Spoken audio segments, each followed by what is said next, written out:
Morning, Bridge. It's been a shocker for you this weekend in the press.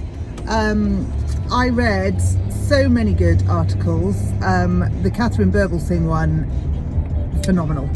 And she and I share many of the same opinions.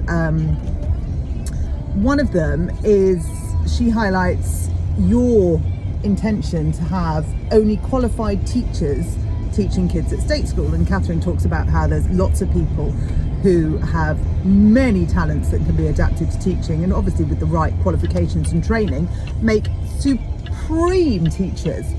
And you know, these things sort of spark a thought in my mind. You only want qualified teachers for the role in state school, but you're not qualified education secretary. You have no qualifications in education whatsoever, none. You've got 2 children. I've got 2 children. That does not make me qualified to be the EdSec. You have none, yet you're doing probably the most important job for children in this country. Maybe I'd say the Children's Commissioner, but I mean, who even is that? She certainly doesn't reply to anything anyone says. So as far as I'm concerned, she's a complete waste of space. But there's you spouting that all teachers have to be qualified teachers, yet you're not a qualified education secretary. And it shows, Bridget. And I think the difference that Katherine was making in her article was she's had people come to teach who have got all of the qualities of a teacher. They might not have the physical qualification at that point, but they can learn, they can gain experience, and they can get that. You don't have the attributes to make you successful in working with children and families and teachers at all. I mean, you have none of them.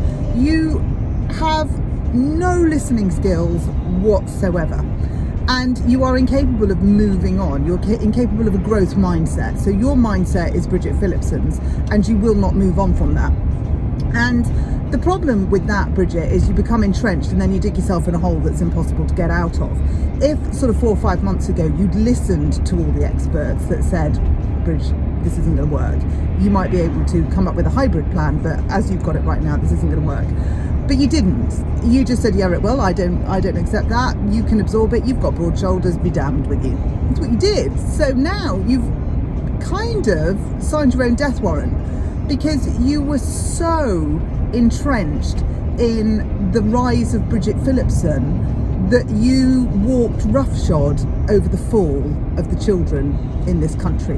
And the problem is, Bridge, people do care about children. And I say the problem is, that is not a problem. The problem is that you didn't see that. You didn't recognise that empathy runs through the majority of people in this country like blood through their veins.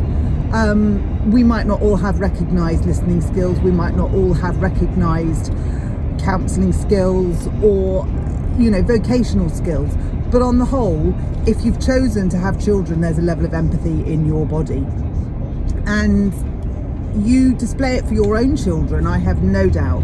But anyone that doesn't fit the Bridget Phillipson mould is exempt, and that can't work. It doesn't work. It isn't working. So I echo Katherine Birbalsingh, who said she knows that there are so many professionals, heads, teachers, pretty much everybody working in the education sector at the minute. They've all got something to say about this, and in the main, it's not complimentary. Now, we know, we've talked before about the gagging orders, the silencing, certainly within MPs. You know, I'll take the whip away from you if you dare to go against me. We know that teachers are so frightened of speaking up because they're worried they're going to lose their jobs. And let's be honest, this is not the climate, the economy to be losing a job at the minute. My God, we are all clinging on to every penny we can. But as she rightly says, you do have a voice.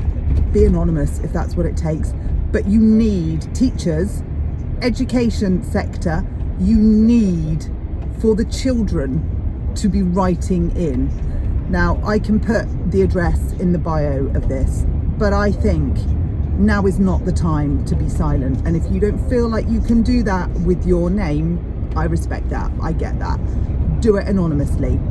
MPs, that's what it takes, do it anonymously. But Bridget, there is a widespread growing anger towards your policies for education, and it's either listen or get out. You can make that choice. Keir can make that choice.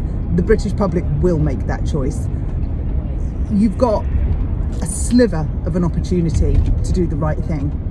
I leave that with you.